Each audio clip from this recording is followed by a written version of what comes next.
China is located smack bang in the middle of Asia. It's the world's third largest country, bordering the Pacific Ocean and 14 other countries, from Russia to India and Vietnam. The political capital is Beijing, but Shanghai is where the main stock market is located and where business gets done. China has more people than any other country on the planet, teeming with 1.3 billion citizens. It became the world's second largest economy in 2010, after growing at 3 times the global pace since Deng Xiaoping opened up the economic system in 1978. China is the 76th largest economy on a per capita basis, but given it's got over 1 billion people, that's a pretty impressive effort. Chinese economic expansion has slowed from rapid double-digit growth a few years ago to a more sustainable 6.5% a year.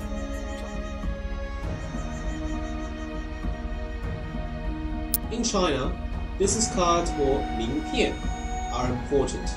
It is very common to hand over your business card instead of shaking hands with a business contact when you meet them for the first time.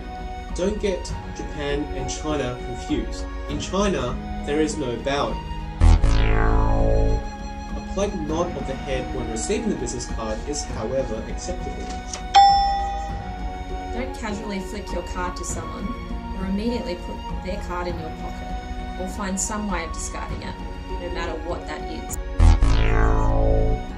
You should have your business card translated into Mandarin, and when you hand over your card or receive a business card, do so with both hands. You should also spend a moment studying the card.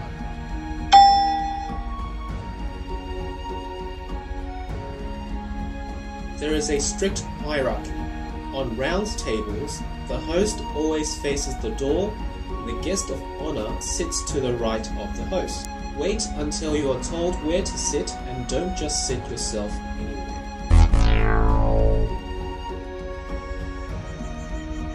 Don't eat until your host eats.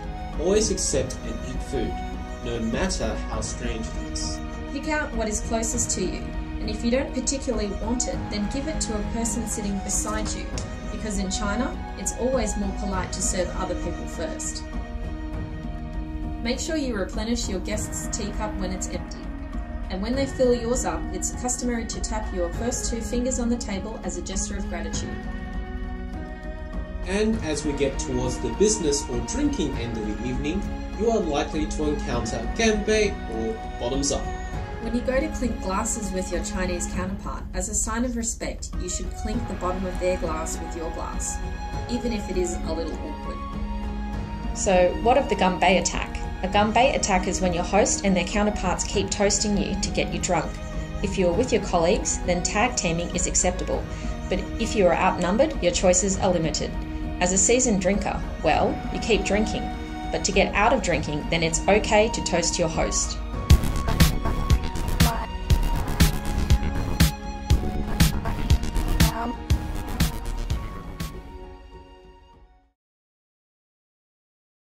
China's undertaking a huge transition, from a nation of shippers to a nation of shoppers. From export-led development to domestic consumption and investment. There's a growing middle class who demand designer goods, healthcare, and even an international education. Demographics are also changing. Rapid urbanisation has created a string of massive second and third tier cities of 10 million plus people, like Qingdao, Jinan, Chengdu, Chongqing, and Wuhan. And they're all creating business opportunities as well. These cities need infrastructure like airports, roads and railway stations for the fast trains that propel people and goods across the countryside. So we've established that China is a big deal.